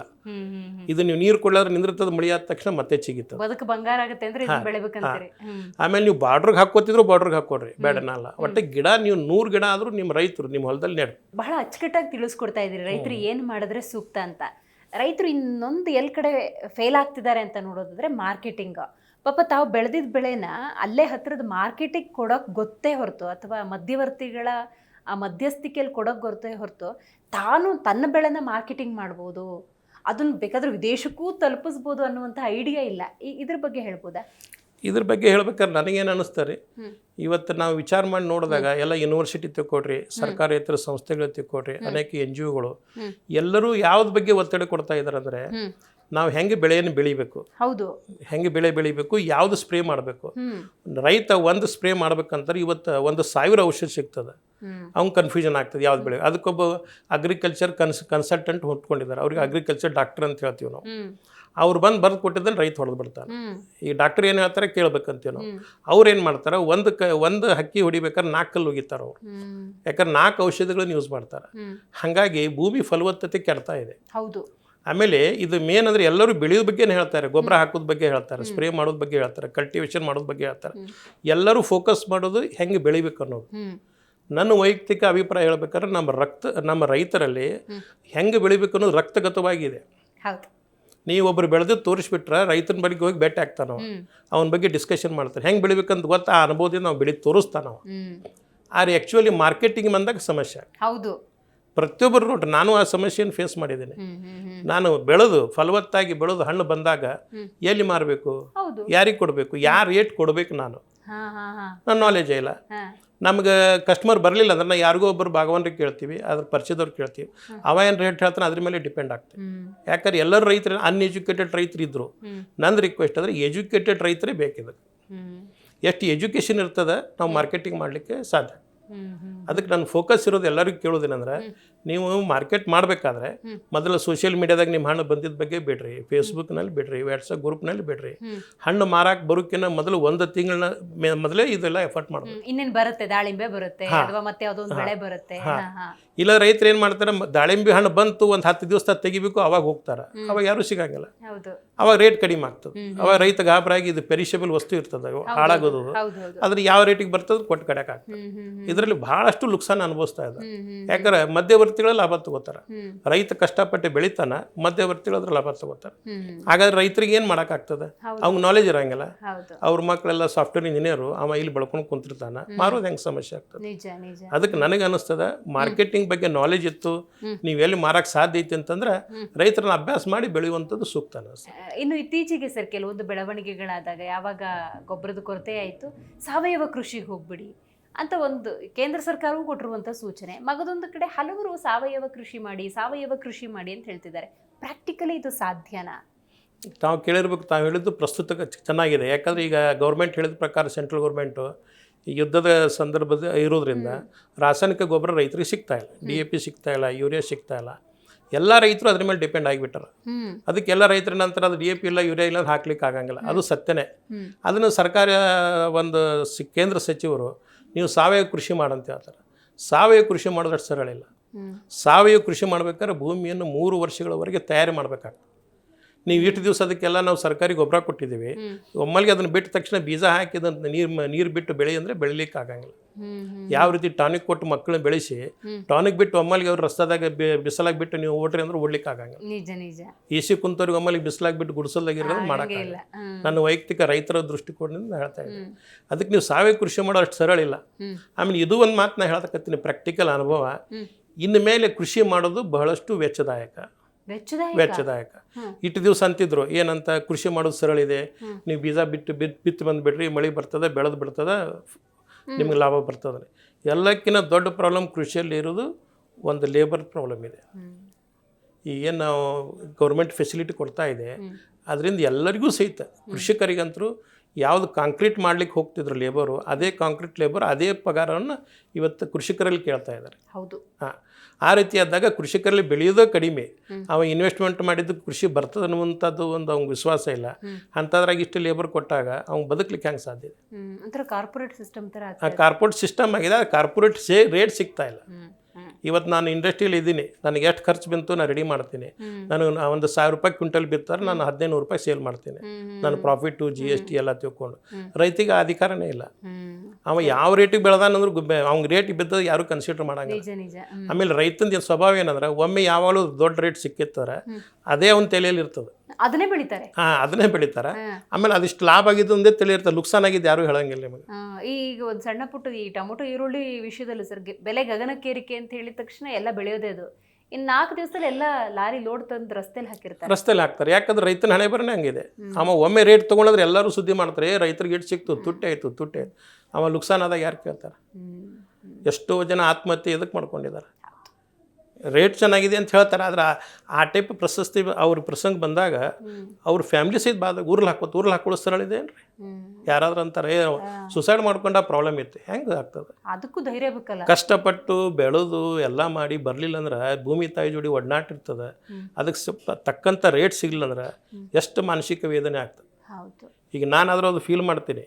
ನನಗೆ ಯಾರಾದರೂ ಹಣ್ಣು ಬೆಳೆದಿದ್ದು ಒಗದ್ರೆ, ನನಗೆ ರಸ್ತಾದಾಗ ಹೋಗಿದ್ರೆ ಅದು ರೋಗ ಇದ್ದಿದ್ದು ಒಗದ್ರೆ ತ್ರಾಸ ಆಗ್ತದೆ, ನಮಗೆ ತೊಂದರೆ ಆಗ್ತದೆ. ಭೂಮಿ ತಾಯಿ ಬೆಳೆದಂತ ವೇಸ್ಟ್ ಮಾಡಬಾರ್ದಂತೆ. ಅಂಥ ರೈತಗೆ ಅದು ಹೋಗಿ ವೇಸ್ಟ್ ಆಗಿ ಅವ್ನಿಗೆ ರೇಟೇ ಸಿಗಲಿಲ್ಲ ಅಂದ್ರೆ ಹೆಂಗೆ ಇರಬೇಕವ? ನಿಜ. ಸರ್, ಹಾಗಾದರೆ ನಿಮ್ಮ ಈ ಪಯಣದಲ್ಲಿ ಸುದೀರ್ಘವಾದಂತಹ 40 ವರ್ಷಗಳ ಈ ಕೃಷಿಯ ಬದುಕಿದೆ, ನಿಮ್ಮ ಕುಟುಂಬದ ಸಹಕಾರ ಹೆಂಗಿದೆ? ನಮ್ಮ ಕುಟುಂಬದವ್ರು ನೋಡ್ರಿ, ನಮ್ಮದು ತಂದೆಯವರಿಗೆ ನಾವು 6 ಜನ, 4 ಜನ ಸಿಸ್ಟರ್ಸ್ ದೊಡ್ಡವರೆಲ್ಲ, ಅವರೆಲ್ಲ ಮದುವೆಯಾಗಿ ಹೋಗಿದ್ದಾರೆ. ನಾನು 5ನೇದವ, ನಮ್ಮ ಬ್ರದರ್ 6ನೇದವರು. ನಮ್ಮ ಬ್ರದರ್ ರವೀಂದ್ರ ನಾರಾಯಣರಾವ್ ಭೋಸ್ಲೆ ಅಂತೇಳಿ, ಅವರು ನನಗೆ ಮೊದಲಿಂದ ನಾವಿಬ್ಬರು ಕೂಡ ಇರ್ತೀವಿ. ಮೊದಲಿಂದ ಅವ್ರು ನನಗೆ ಸಾಥ್ ಕೊಡ್ತಾ ಇದ್ದಾರೆ. ಆಮೇಲೆ ಈಗ ಅವ್ರ ಮಗ ರಜತ್ ರವೀಂದ್ರ ಭೋಸ್ಲೆ ಅಂತೇಳಿ, ಅವನು MBA ಮುಗಿಸಿದ್ದಾನೆ, ಅವನು ಇದಕ್ಕೆ ಸಹಯೋಗ ಕೊಡ್ತಾ ಇದ್ದಾರೆ. ಅವರು ಸಹಯೋಗ, ಅವ್ರಿಗೂ ಇದರಲ್ಲಿ ಹೇಳ್ತಾ ಇದ್ದೀವಿ. ಅವನು ಆಸ್ಟ್ರೇಲಿಯಾಕ್ಕೆ ಹೋಗಿ MBA ಮಾಡ್ತೀನಿ ಅಂತ ಹೋಗಿದ್ದ, ಮತ್ತು ಕೋರ್ಸಿಗೆ ಹುಡುಗರು ನಾವು ಕಳಿಸಿಬಿಟ್ರೆ ಮತ್ತೆ ಹೊಳೆ ಬರಂಗಿಲ್ಲ, ಇದು ನೋಡ್ಕೊಳ್ಳೋರು ಯಾರು ಅಂತೇಳಿ ಅವನು ಇಂಟ್ರೆಸ್ಟ್ ಇದನ್ನು ಭಾಗವಹಿಸ್ತಾ ಇದ್ದಾರೆ ಸ್ಲೋ ಆಗಿ. ಮುಂದೆ ನಿಮ್ಮ ಗುರಿ ಏನು ಇಟ್ಕೊಂಡಿದ್ದೀರಿ ಸರ್? ಗುರಿ ನನಗಿರೋದು ಹಾರ್ಟಿಕಲ್ಚರ್ನಾಗ ಅನೇಕ ರೀತಿಯನ್ನು ಈಗೇನು ಬೆಳೆದಿದ್ವಿ ಅದನ್ನು ಕಮರ್ಷಿಯಲ್ ಕ್ರಾಪ್ ಮಾಡಿ, ಕಮರ್ಷಿಯಲ್ ನಮ್ಮದೇ ಒಂದು ಬ್ರ್ಯಾಂಡ್ ಕ್ರಿಯೇಟ್ ಆಗಿ ರೈತರಿಗೆ ಅಥವಾ ಇಲ್ಲಿ ಊರನ್ನ ಇರುವಂಥ ಜನರಿಗೆ ಕಡಿಮೆ ರೇಟ್ನಲ್ಲಿ ನಮ್ಮ ಒಂದು ಆರ್ಗ್ಯಾನಿಕ್ ಹಣ್ಣುಗಳನ್ನು ಕೊಡುವಂಥ ಒಂದು ಗುರಿ ಇಟ್ಕೊಂಡಿದೆ. ಅಂದ್ರೆ ಈ ರೀತಿನೂ ನಾವು ಒಂದು ಜನಸೇವೆ ಮಾಡಲಿಕ್ಕೆ ಸಾಧ್ಯ ಇದೆ. ಯಾಕಂದ್ರೆ ಇವತ್ತು ಫುಡ್ ಇಂಡಸ್ಟ್ರಿ ತೊಗೊಂಡ್ರೆ ನಿಮ್ಗೆ ಗೊತ್ತಿದೆ, ಇವತ್ತೆಲ್ಲ ರೀಸೆಂಟಾಗಿ ಇಷ್ಟೊಂದು ಫುಡ್ ಇಂಡಸ್ಟ್ರಿ ಕೆಮಿಕಲ್ ಯುಕ್ತ ಆಗಿದೆ ಅಲ್ಲ, ಎಲ್ಲಿ ತಿಂತೀವಿ ಎಲ್ಲ ಕೆಮಿಕಲ್ಲೇ ಇದೆ. ಆಮೇಲೆ ಈಗ ಹೊಸ ಸಿಸ್ಟಮ್ ಫ್ರೋಜನ್ ಅಂತ ಬಂದಿದೆ. ಫ್ರೋಜನ್ ಎಲ್ಲರೂ ಮನ್ಯಾಗ ಫ್ರೋಜನ್ ತೊಗೊಳ್ರಿ, ಏನು ಅವಶ್ಯಕತೆ ಕ್ಲೌಡ್ ಸಿಸ್ಟಮ್, ಕ್ಲೌಡ್ ಕಿಚನ್ ಅಂತ ಬಂದದ. ಫ್ರೋಜನ್ ಐಟಮ್ ತರ್ರಿ, ಇದ್ರಾಗ ಗರಂ ಮಾಡಿರಿ ತಿನ್ರಿ ಅಂತ. ಆದ್ರೆ ಫ್ರೋಜನ್ ಐಟಮ್ ಮಾಡೋದ್ರಿಂದ ಎಷ್ಟು ನುಕ್ಸಾನ್ ಇದೆ, ಎಷ್ಟು ಕೆಮಿಕಲ್ ಮಿಕ್ಸ್ ಆಗ್ತದೆ ಯಾರಿಗೂ ಐಡಿಯಾ ಇಲ್ಲ. ಇವತ್ತು ಸಣ್ಣ ಸಣ್ಣ ವಯಸ್ಸಿನವ್ರಿಗೆ ಕ್ಯಾನ್ಸರ್ ಆಗ್ತಾ ಇದೆ. ಫ್ರೋಜನ್ ಐಟಮ್ ಮಾಡಬೇಕಾದ್ರೆ ಅದಕ್ಕೆ ಆಟೋಮೆಟಿಕ್ ಕೆಮಿಕಲ್ ಎಲ್ಲ ಆ್ಯಡ್ ಮಾಡಿರ್ತಾರೆ ಅಂತ ನನಗೆ ಅನಿಸ್ತದೆ. ಅಂಥ ಫ್ರೋಜನ್ ಐಟಮ್ ತರ್ತೀವಿ ನಾವು ಇವತ್ತು. ಈಗ ನೀವು ಸಲಾಡ್ ಲೈವ್ ತೊಗೊಂಡು ಸಲಾಡ್ ಕಟ್ ಮಾಡ್ಬೋದು, ರೆಡಿ ಟು ಈಟ್. ಆದ್ರೆ ಸಲಾಡ್ ನೀವು ಹೊರಲಿಂದ ತಂದ್ರೆ ಅಂದ್ರೆ ಅಲ್ಲಿ ಕೆಮಿಕಲ್ ಸ್ಪ್ರೇ ಮಾಡಿರ್ತಾರೆ. ರೈತರಿಗೆ ನಾಲೆಜ್ ಇರಲಾರ್ದಕ್ಕೆ ಇವರು ಕೆಮಿಕಲ್ ಸ್ಪ್ರೇ ಮಾಡಿರ್ತಾರೆ. ಅದನ್ನೇ ಕೆಮಿಕಲ್ ಸಿಕ್ಕಾಪಟ್ಟೆ ಸ್ಪ್ರೇ ಮಾಡಕತ್ತಾರೆ, ರೈತರು ಸ್ಪ್ರೇ ಮಾಡಕತ್ತಾರೆ. ಯಾಕೆ ರೈತರು ಕೆಮಿಕಲ್ ಸ್ಪ್ರೇ ಮಾಡಲಾದ ಅದು ಗಿಡ ಬೆಳೆಯಂಗೆ ಇಲ್ಲ, ಅದು ಫುಡ್ ಸಿಗಂಗೆ ಇಲ್ಲ ನಿಮ್ಗೆ. ಅಂಥ ಸಂದರ್ಭದಾಗ ಅವ್ರು ಮಾಡ್ತಾರೆ. ಈ ಕಡೆ ನೋಡಿದ್ರೆ ಇಂಡಸ್ಟ್ರಿ ಒಳಗೆ ಫ್ರೋಜನ್ ಸಿಸ್ಟಮ್ ಇದೆ. ಮತ್ತು ಹಂಗಾದ್ರೆ ನಮ್ಮ ವೈಯಕ್ತಿಕವಾಗಿ ಹೆಲ್ತ್ ಹೆಂಗೆ ಸಮಸ್ಯೆ ಇದೆ. 20 ವರ್ಷದವ್ರಿಗೆ ಹಾರ್ಟ್ ಅಟ್ಯಾಕ್ ಆಗ್ತಾ ಇದೆ, 25 ವರ್ಷದವ್ರಿಗೆ ಆಗ್ತಾ ಇದೆ. ಇದೊಂದು ಸೋಷಿಯಲ್ ದೊಡ್ಡ ಪ್ರಾಬ್ಲಮ್ ಅಂತ ನನಗೆ ಅನಿಸ್ತದೆ. ಈಗ ಹೆಂಗೆ ಸರ್, ಈಗ ಅನಿವಾರ್ಯವಾಗಿ ತರಕಾರಿ ಇದನ್ನೆಲ್ಲ ತಿನ್ಬೇಕಾದ್ರೆ ನಮಗೆ ಕೆಮಿಕಲ್ ಇಲ್ಲದ ಬೇಕು ಅಂದ್ರೂ ಸಿಗ್ತಾ ಇಲ್ಲ. ತಗೋಬೇಕಾದ್ರೆ ಈಗ ನಾವು ಅದನ್ನ ಸೇವಿಸ್ಬೇಕಂದ್ರೆ ಏನು ಪರ್ಯಾಯ ಮಾರ್ಗ ಏನು? ಇದು ದೊಡ್ಡ ಸಾಮಾಜಿಕವಾದ ದೊಡ್ಡ ಸಮಸ್ಯೆ ರೀ. ರೈತರಿಗೆ ಸ್ಪ್ರೇ ಮಾಡಬೇಡ್ರಿ ಅಂದ್ರೆ ಅವ್ರು ಕ್ರಾಪ್ ಬೆಳಿಲಿಕ್ಕೆ ಆಗಲ್ಲ. ನಾನು ಅದನ್ನು ಪ್ರಾಯೋಗಿಕವಾಗಿ ಬೆಳೆದು ನೋಡಿದ್ದೀನಿ. 1 ಎಕರೆದಲ್ಲಿ ಟೊಮೆಟೊ ಬೆಳೆದೀನಿ, 1 ಎಕರೆದಲ್ಲಿ ಬದನೆಕಾಯಿ ಬೆಳೆದೀನಿ, 1 ಎಕರೆದಲ್ಲಿ ಮೆಣಸಿಕಾಯಿ ಬೆಳೆದಿದ್ದೀನಿ. ಏನು ಕೆಮಿಕಲ್ಸ್ ಇಲ್ಲ. ನಾ ಅದನ್ನ ಸತ್ಯವಾಗಿ ಹೇಳ್ತಾ ಇದ್ದೀನಿ. ನಾವೇನೂ ಕೆಮಿಕಲ್ ಇಲ್ಲದೆ ಬೆಳಿಲಿಕ್ಕೆ ಪ್ರಯತ್ನ ಮಾಡಿದ್ರೆ ನಿಮ್ಗೆ ಕ್ರಾಪ್ ಬರಂಗಿಲ್ಲ, ನೀವು ಹಾಕಿದ ಇನ್ವೆಸ್ಟ್ಮೆಂಟು ಬರಂಗಿಲ್ಲ. ಆಟೋಮೆಟಿಕ್ಕಾಗಿ ನಾವು ವಾರಕ್ಕೊಮ್ಮೆ ಸ್ಪ್ರೇ ಮಾಡ್ತಿದ್ವಿ. ನನ್ನಂಥವನೇ ವಿದೌಟ್ ಸ್ಪ್ರೇ ಮಾಡಲಾರ್ದೆ ಯಾವುದು ನಿಮಗೆ ವೆಜಿಟೇಬಲ್ಸ್ ಬರಲಿಕ್ಕೆ ಸಾಧ್ಯ ಇಲ್ಲ. ಅಕಸ್ಮಾತ್ ವೆಜಿಟೇಬಲ್ಸ್ ನೀವು ಆರ್ಗ್ಯಾನಿಕ್ವಾಗಿ ಬೆಳೆದ್ರೂ ಸಹಿತ ಜನ ನಮ್ಗೆ ರೇಟ್ ಕೊಡ್ಲಿಕ್ಕೆ ರೆಡಿ ಆಗಂಗಿಲ್ಲ. ನೀವು ಆರ್ಗ್ಯಾನಿಕ್ ಮಾಡಿದರೆ ಈಲ್ಡ್ ಕಡಿಮೆ ಬರ್ತದೆ, ಪರಿಶ್ರಮ ಹೆಚ್ಚಿಗಿರ್ತದೆ, ಖರ್ಚು ಹೆಚ್ಚಾಗಿ ಆಗ್ತದೆ. ಅದಕ್ಕೆ ಜನ ನಮ್ಗೆ ಕೊಡಂಗಿಲ್ಲ. ಅದು ಅಲ್ಲಿ ಇರುವತ್ನಾಗ ಕೆಮಿಕಲ್ ಇರುವತ್ನಾಗ ನಮ್ಮ ಕೆಮಿಕಲ್ ವಿಚಾರ ಮಾಡಂಗಿಲ್ಲ, ಇದು ಒಂದು ಬಿಟ್ಟು ಏನು ಮಾಡೋಣ್ರಿ ಅಂತಾರೆ. ಅದಕ್ಕೆ ನಾನು ವೈಯಕ್ತಿಕವಾಗಿ ಅದನ್ನು ರೈತಿಗೆ ನೀವು ವಿದೌಟ್ ಸ್ಪ್ರೇ ಮಾಡೋದು ಬೆಳಿಲ್ಲ ಅಂದರೆ ಬೆಳಿಲಿಕ್ಕೆ ಆಗಲ್ಲ. ಸಿಸ್ಟಮ್ ಆ ರೀತಿ ಆಗಿಬಿಟ್ಟರು. ಸಮಾಜಕ್ಕೆ ನೀವು ಕೊಡುವಂಥ ಸಂದೇಶ ಏನು ಸರ್?